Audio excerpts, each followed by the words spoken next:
Correcto. Bien. Semana 2, perdón. Esto era biología. Entonces vamos con biología, ¿sí? Con biología. Correcto. Para esta semana continuamos sobre todo los seres vivos y su ambiente. Habíamos visto la semana anterior, recordando un poco, sobre el origen del universo, hace aproximadamente entre 14.000, 15.000 millones de años, 15.000 millones, hasta 20.000 millones, dicen los expertos. Luego de ese universo expansivo, se habla de que se va enfriando y se fue formando las galaxias. Dentro de ello, la galaxia de la Vía Láctea, donde está nuestro sistema solar. Voy a solicitarles, por favor, a las personas que tengan abiertos los micrófonos, o voy a cerrarles y a sacarles. Cerrar el micrófono mientras no se les pida a ustedes la palabra, por favor. Ok. Entonces tenemos recordar. Y luego tenemos la formación del sistema solar, la formación de la Tierra y luego la posibilidad del desarrollo de la vida. Entonces, todo eso hemos estudiado y habíamos quedado también en las famosas eras geológicas para entender un poquito. Y alguien me decía que no se veía, por eso al grupo del WhatsApp he enviado la foto de las eras geológicas. Es más, les he puesto. Si usted quiere tener a colores todo, puede bajarse el libro del Estado. Son libros gratuitos en el sitio del Ministerio de Educación.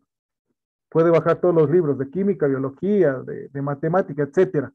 Todo el material que tenemos es basado en los libros del Estado.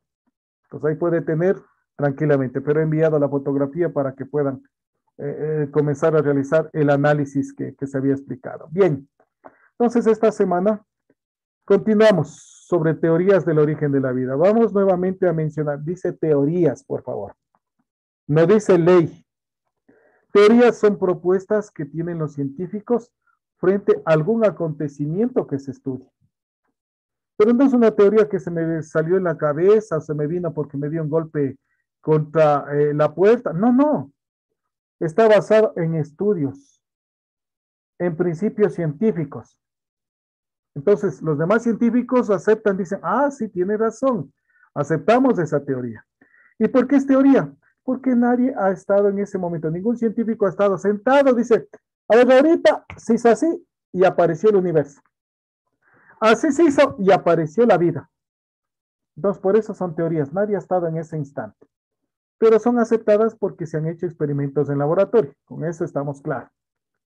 Bien, tenemos teoría, le pongo aquí directamente, que no está mucho en su libro, así rápidamente, el creacionismo. Creacionismo. Se propone que todos los seres vivos provienen de un creador divino. Esta teoría no se puede probar a través del método científico. A ver, muchos de nosotros en el Ecuador tenemos la religión cristiana católica. Algunos son de las religiones de hermanos separados, así mencionados, cuando se separó la iglesia, sobre todo en épocas medievales, etcétera. Bueno, no vamos a hablar en este momento de eso, pero existen también otras religiones en el mundo, no es solamente la católica, la cristiana la única. Tenemos dentro de esos también el judaísmo, que es el principio de los cristianos, porque Jesucristo fue judío y a partir del nacimiento de Cristo es lo que viene el cristianismo. Tenemos de pronto los musulmanes, el hinduismo, etcétera. Cantidades de religiones en el mundo. Estas religiones realmente, si de pronto se hace un análisis, cada religión tiene un principio básico que todo fue creado por un Dios, el Dios que ellos mencionan. Ya le estoy dando una esencia global de lo que dicen las religiones. Vamos a nuestra religión católica que fue impuesta por los españoles. En ese sentido, pues se nos ha entregado el principio básico. ¿En qué se basa la teoría creacionista, especialmente en la religión católica? En la Biblia. La Biblia significa libros, conjunto de libros. Biblia significa conjunto de libros. Ya les había explicado, creo que en algún momento. No, no, a ustedes no. Para entender un poquito esta parte, Sí, he realizado un poco de estudios al respecto, por eso me atrevo a mencionar, de que existen diferencias entre la Biblia de un católico, cristiano católico, y un cristiano protestante, o denominados hermanos separados. Háblese dentro de ellos a los evangelistas, háblese a quienes están en sectas, porque hay que diferenciar lo que es una religión con una secta. En este caso, de pronto, los hermanos que están en la iglesia de los santos de los últimos días, etcétera, que son sectas. ¿Qué diferencia tienen? Si es el principio básico que Cristo es el Redentor, es el número de libros que utilizan o utilizamos. La Iglesia Católica, determinada específicamente con el regente que es el Papa, y la Iglesia Católica que está en el Vaticano, la Iglesia del Vaticano, el Vaticano realmente es otro país, una nación dentro de otra nación. Ellos determinan 73 libros, cuáles están sumados, el Antiguo Testamento y el Nuevo Testamento. 73 libros. Los hermanos separados de acá, acabamos de mencionar, denominados así cristianos, no católicos, sino cristianos, utilizan 66 o 67 libros. Esa es una primera diferencia. Ahora, los seres humanos somos los que hemos determinado la utilización o no de eso, bajo sus principios, sus acuerdos. La Iglesia Católica ha tenido varios acuerdos y por eso utilizan 73 libros. Dentro de esto sabemos que está el Antiguo y Nuevo Testamento y están ahí los evangelios, Entonces, existen los denominados evangelios apócrifos. Es otra cosa también desde el punto de vista científico. ¿Qué significa evangelio apócrifo? Evangelio que existe, históricamente está ahí, pero que la Iglesia Católica no ha aceptado. No ha aceptado. Los evangelios apócrifos, por ejemplo, se habla del evangelio de Judas, del evangelio de María Magdalena, etcétera, que no son tomados en cuenta por estas personas. Está levantando la mano, déjeme explicarle rápidamente. Entonces, en este caso, cada iglesia menciona eso. Ahora, ya que me metí en este embrollo, dentro de la iglesia católica, católica significa universal. Ese significa católico.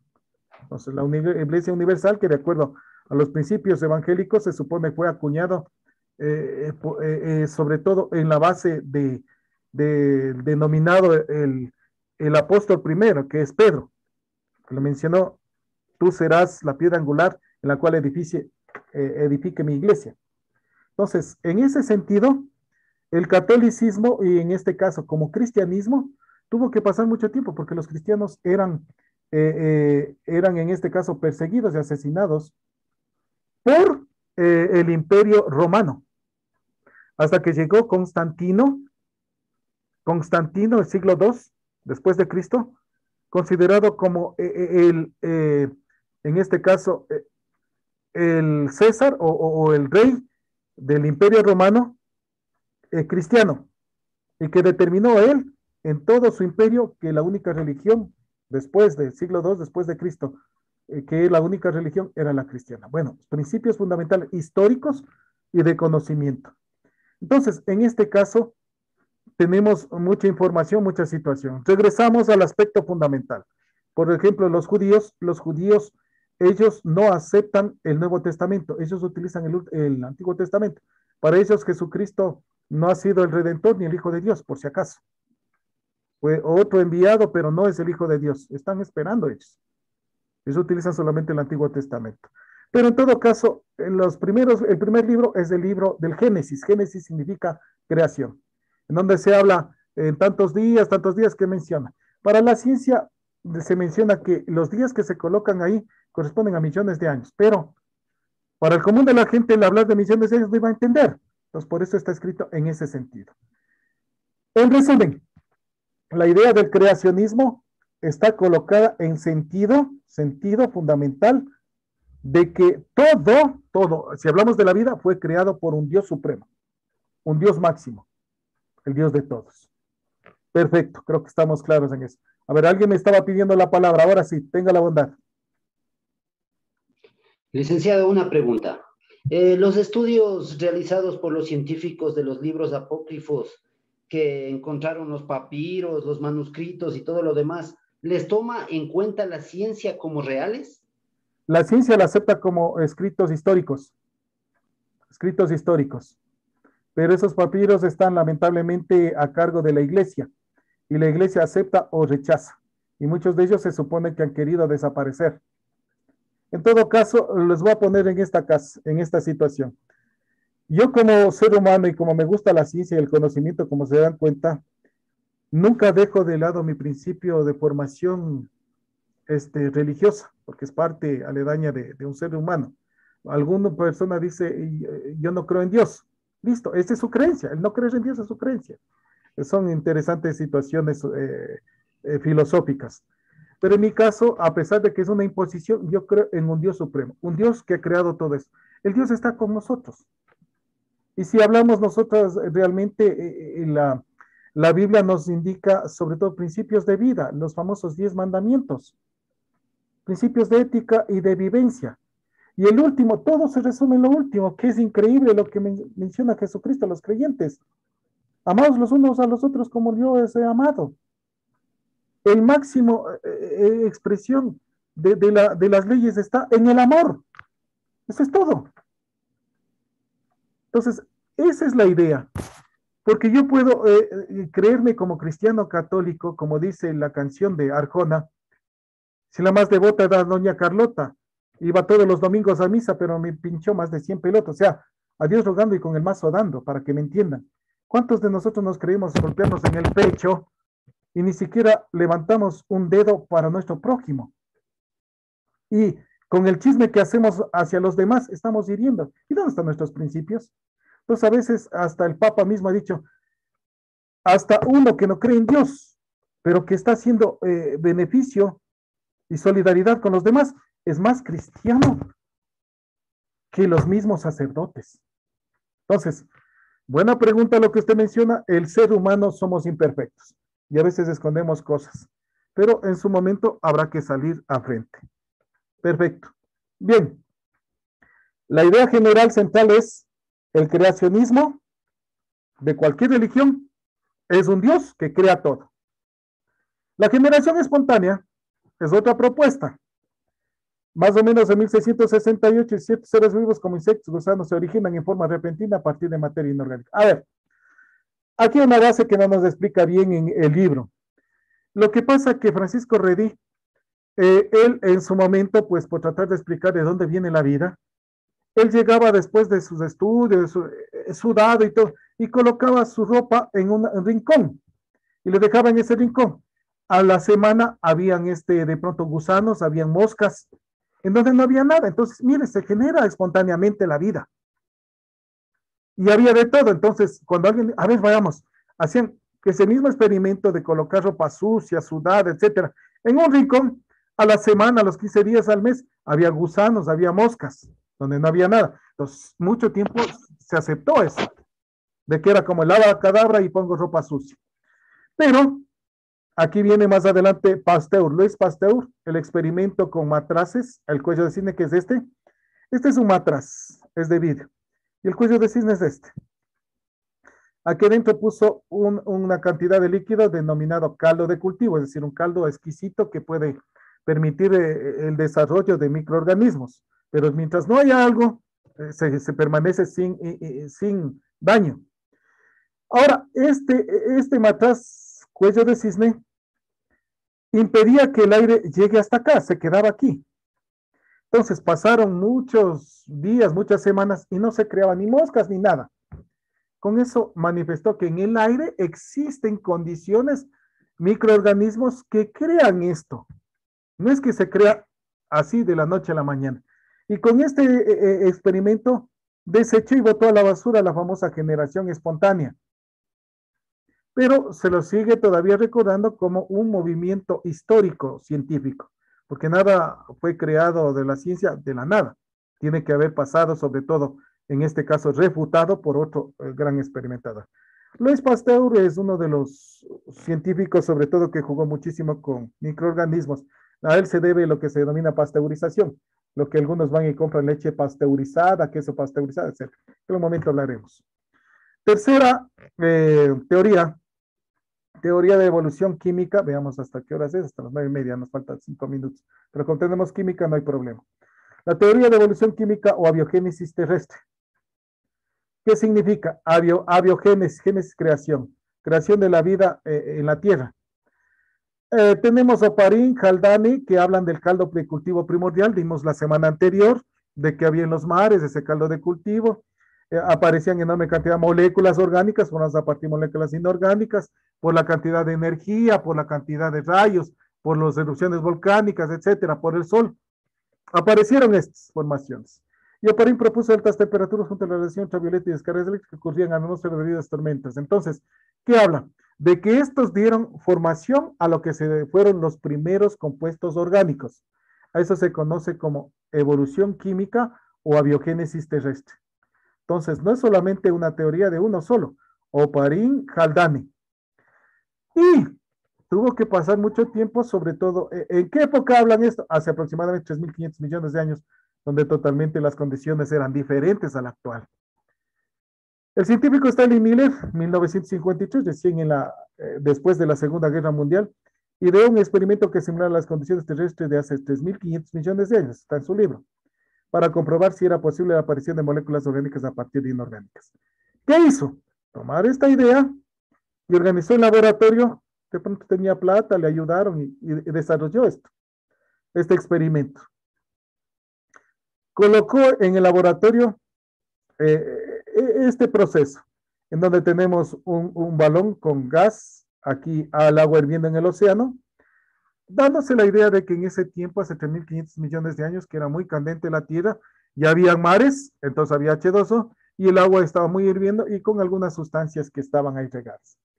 Además de esto, entrada de gases, en este caso CO2, y como hay gas, en este caso del agua, más de los otros gases, llegan a este balón donde existen electrodos que simulan en este caso las tormentas eléctricas que hay hasta ahora. Las nubes chocando, tormentas eléctricas. Descargas eléctricas en donde tenemos hidrógeno, vapor de agua, metano, amoníaco y atmósfera. Aquí tenemos el primer metano. Y aquí hay entrada de agua, que es normalmente cuando llueve, etcétera. Y hay un condensador, que en este caso que es el que va a vaporizar. Entonces aquí hay salida de agua. Y aquí, después de este proceso, que simula las ideas de condiciones que dijeron Oparín, Haldane, etcétera, se logra obtener aquí en esta parte final los primeros aminoácidos y compuestos orgánicos, es decir, la base del organismo vivo. Este experimento se hizo ahí y dijeron, qué locura, tienen razón. Entonces, es posible que se haya producido la vida en este sentido, porque ya hay experimentos, pero, reitero, nadie ha vivido hasta 3.500 millones de años. Ningún científico ha estado sentado hace 3.500, ahí va, ya con estos rayos de ultravioletas y ya se formaron los primeros sustancias para formar el caldo primordial. No, nadie había. Lo que es ideas de esas condiciones, características, lo que dicen todos los demás expertos y realizan experimentos. Por eso son teorías. Oparín observó que cuando se mezclaba con agua, algunos polímeros formaban pequeñas gotitas hasta 500 micras, denominadas coacervados o micelas. Estos eran los famosos coacervados o micelas, sustancias pequeñas que tienen características de esta aminoácidos y compuestos orgánicos. ¿Cómo se originó la capacidad de reproducción? La capacidad de reproducción debió desarrollarse paralelamente a la capacidad de sintetizar sustancias y obtener energía y construcción propia. Diversas hipótesis, ARN, ADN y las proteínas. Bueno, con esta cantidad de aminoácidos y sustancias se fueron desarrollando y se formaron lo que se denomina el material genético. Para que exista la vida necesitamos ADN y ARN.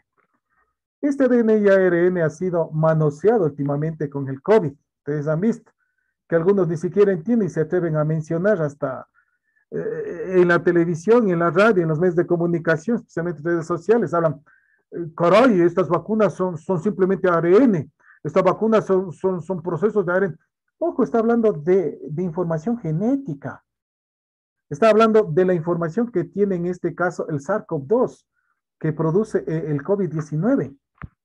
Y ARN es el material genético. Si ustedes leen bien, las vacunas, unas de ellas están desarrolladas de acuerdo al ARN mensajero, al ARN de transferencia y el ADN. Entonces, es material genético. Este material genético que no va a causar daño, se supone, es el que nos están inoculando con el fin de que formemos defensas orgánicas. Ahora, como todavía está experimental, como les había dicho la semana anterior, pues entonces va a haber alguna serie de sucesos. Yo lo reconozco. Si quieren mentirlo, si quieren decir que no, es una mentira, porque las vacunas todavía son experimentales. Ya les dije, una vacuna se tarda alrededor de 5, 10, 15 años y apenas ha pasado menos de un año.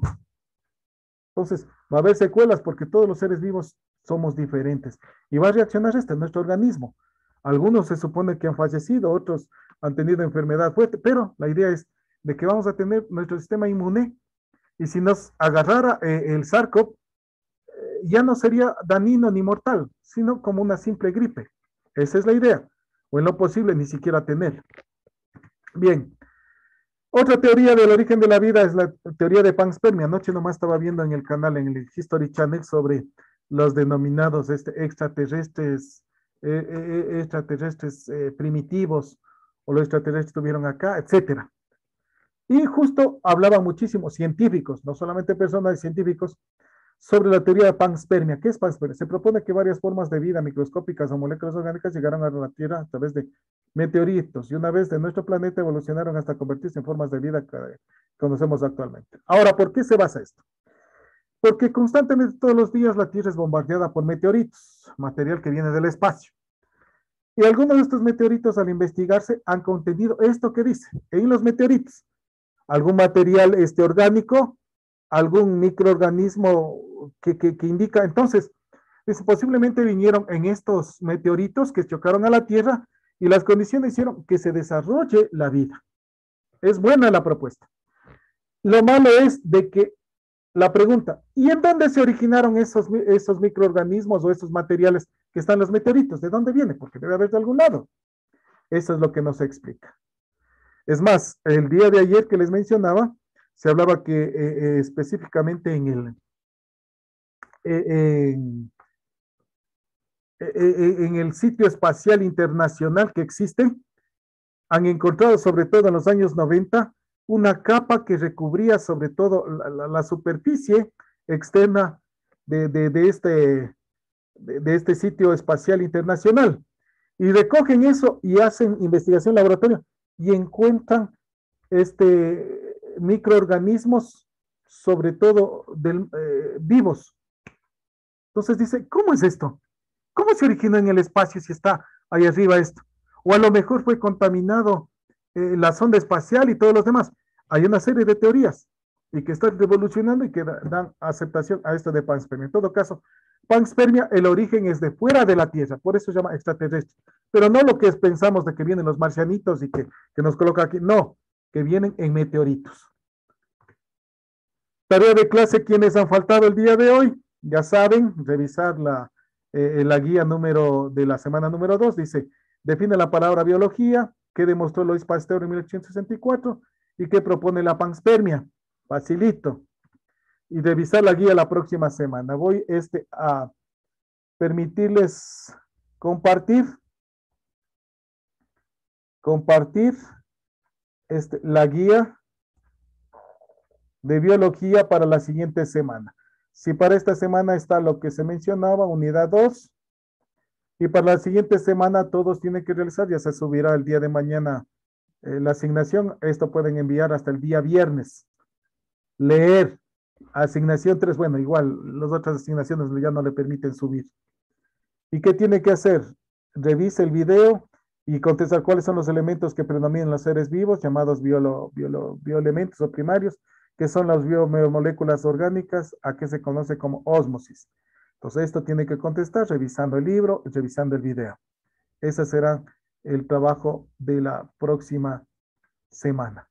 Y lamentablemente, señor Ponce Kevin, por más que esté acá, usted está con falta, no ha presentado nada, ni ha dicho presente, igual tiene que hacer el trabajo que corresponde de esta semana por falta.